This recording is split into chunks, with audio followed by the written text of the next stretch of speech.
Hola, ¿qué tal? Muy buenas tardes, maestra Lorena, compañera Marianet. Es un gusto estar con ustedes nuevamente para platicar acerca de un tema relacionado con la capacitación, evidentemente un caso de estudio de cómo se está llevando a cabo y cuáles son las tendencias en capacitación en las empresas en nuestro país. Y para ello me voy a permitir compartirles esta presentación que nos habla acerca del estudio de la formación en el trabajo, porque no es lo mismo pensar en capacitación como un proceso formativo que pensar en capacitación como un proceso obligatorio o como un requerimiento del lugar de trabajo. Entonces, por lo tanto, vamos a comenzar por hablar acerca de dos conceptos que están relacionados íntimamente, la capacitación contra el adiestramiento. ¿Cuál es la diferencia entre uno y otro? Para empezar, la palabra adiestrar se utiliza principalmente cuando nos referimos a animales. Entonces, esta es una nueva tendencia en nuestro país. Cuando la mayoría de las empresas hablaban de un adiestramiento de su personal,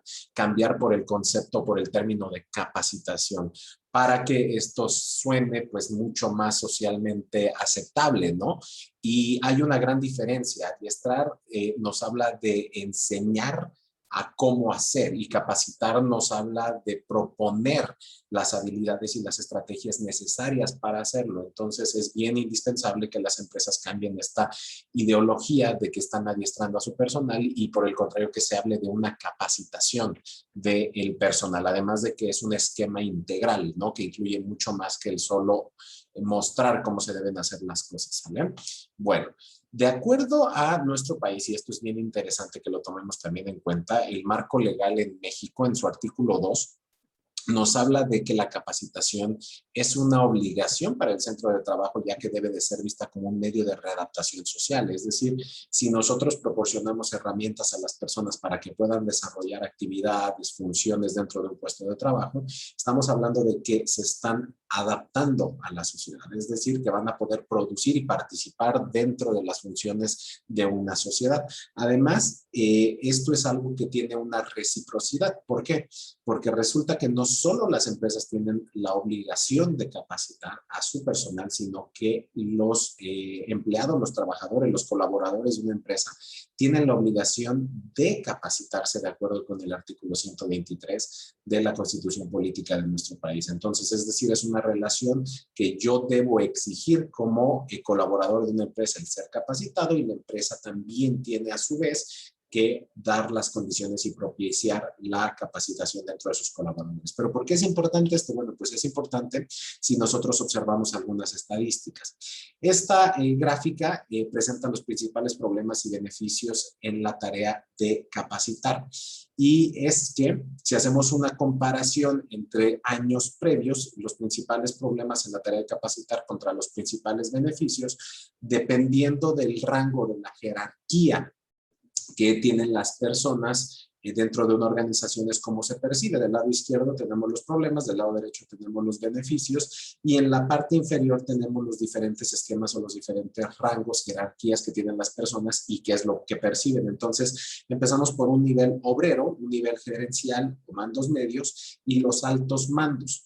Quiere decir que entre mayor sea el rango, se va perdiendo esta idea del beneficio, de la importancia para capacitar. Por el contrario, cuando hablamos de mandos altos, mandos gerenciales, directivos y llegamos hasta su contraparte, que sería el nivel obrero o los mandos bajos dentro de una empresa, nos encontramos con que encuentran mayor dificultad para capacitar. Esto tiene una relación bien importante, sobre todo con la cuestión del tiempo. ¿Por qué del tiempo? Porque se piensa que las ocupaciones entre menor sea el rango son mayor, que los requerimientos entre menor sea el rango son mayores, entonces se encuentran más problemas para capacitarse. Y el beneficio que se percibe, por el contrario, es mayor en los rangos medios que en los rangos superiores. Entonces, esto nos permite tener un panorama de cómo se ha manejado la capacitación en nuestro país en las últimas décadas, al menos, ¿no? Bien.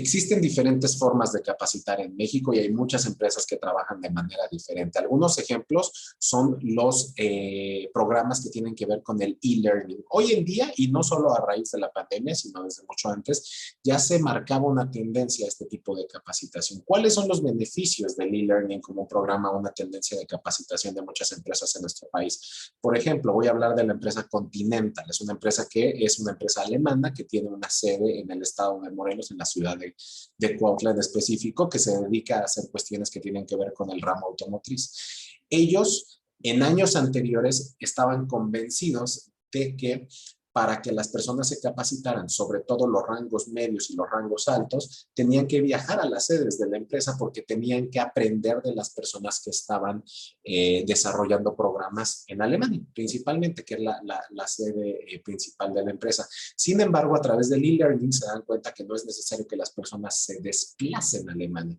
Digamos, más allá del atractivo de realizar un viaje de trabajo, salir del centro de trabajo y de la cotidianidad, presenta muchas implicaciones, porque el hecho de salir no quiere decir que las funciones aquí se detienen. Y entonces implicaba que las personas, al irse a capacitar a un país extranjero, al regresar, ya encontraban una acumulación de trabajo, ¿no? Entonces, el ejemplo de Continental es muy explícito en ese sentido, es decir, nosotros ya no implementamos capacitación haciendo que las personas vengan, a menos de que sea totalmente necesario, de que haya algún programa que ellos van a desarrollar para traerlo posteriormente al centro de trabajo acá, y ahora todo lo hacemos a través de e-learning. Desarrollan cursos y esos cursos son tomados por las personas que trabajan no solo en México, porque tienen plantas en Brasil, tienen plantas en Argentina, y entonces eso lo pueden expandir de manera global.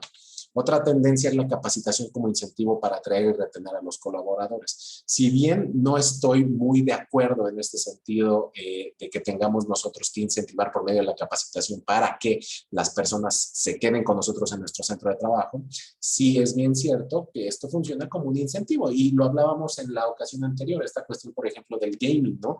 Es decir, vas logrando, vas desbloqueando, y entonces tú lo que logras con esto es que las personas quieran capacitarse, ¿no? Aunque les digo, en mi opinión personal, pues no estoy totalmente de acuerdo en este sentido. Existe también otra tendencia hacia el cierre de la brecha de habilidades con un continuo crecimiento, es decir, entre nosotros más nos vayamos capacitando, nos vamos a dar cuenta que podemos desarrollar más habilidades, tenemos más competencias, y entonces esa brecha que existe entre el conocimiento y lo que yo puedo hacer se va acortando, ¿no? Por ejemplo, es una filosofía muy utilizada, por ejemplo, por empresas japonesas, ¿no? Las empresas japonesas sabemos que son empresas que trabajan con altos estándares de calidad y buscan constantemente que las personas adquieran conocimiento, porque están convencidas de que al adquirir más conocimiento se va a acortar esta brecha, y entonces las personas van a tener más habilidades y competencias para poder desarrollar funciones. Esto se está implementando en México, afortunadamente, y cada vez más empresas están convenciéndose de que es importante que las personas adquieran este tipo de habilidades y competencias para continuar su formación, no solo profesional, sino también personal. Hay algo que tenemos que tomar en cuenta, y es la brecha generacional. Hoy en día estamos rodeados de personas que son consideradas por su edad como millennials, y la manera de pensar de estas personas es muy diferente a la manera de pensar de personas que tengan 50 años, más de 40 años, ¿no? Y entonces los millennials ven el aprendizaje de manera diferente a las generaciones anteriores, es decir, están acostumbrados a un estilo de aprendizaje que los ha llevado a ser considerados, por ejemplo, también como la generación cristal, ¿no? Es decir, intactos, no se les puede hablar de capacitación. Aquí la cuestión es que hay que ver cuál es el enfoque que se le da a los programas de capacitación a los cuales son expuestos, ¿no?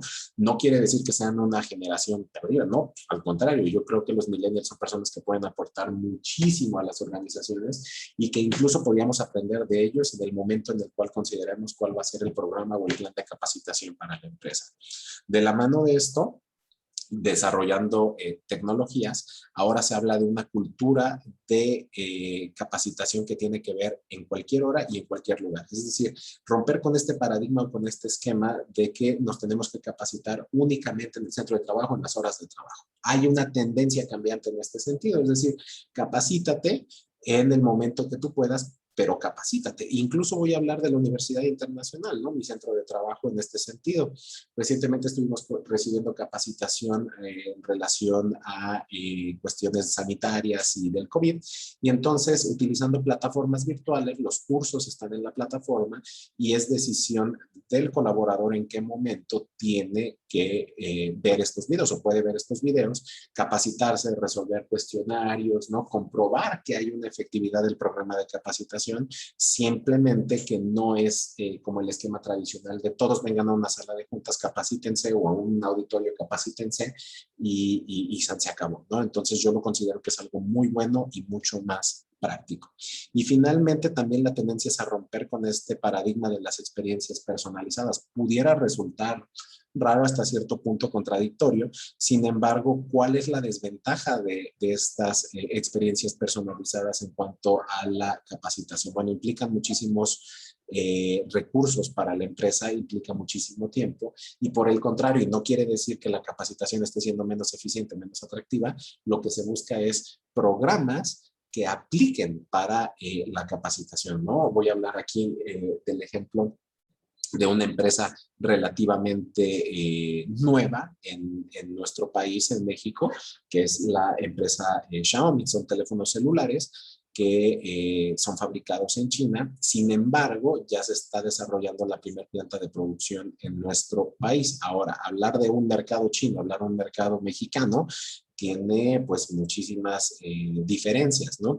Lo interesante es que Xiaomi lo primero que hizo para reclutar a su personal o para seleccionar a sus colaboradores fue buscar dentro de los intereses de estas personas, más allá de que pudieran ser ingenieros, administradores, mercadólogos, o que tuvieran el puesto que tuvieran o la formación que tuvieran, se fijaron en su trayectoria de intereses y gustos, y en base a eso comenzaron el programa de capacitación para meterlos de lleno a la cultura de una empresa china, ¿no?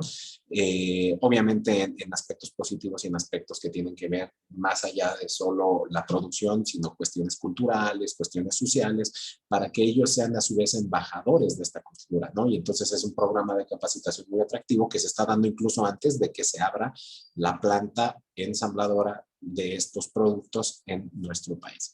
Pues bueno, ha sido un gusto estar con ustedes nuevamente y espero que mi exposición haya sido de su agrado. Un saludo y que estén muy bien.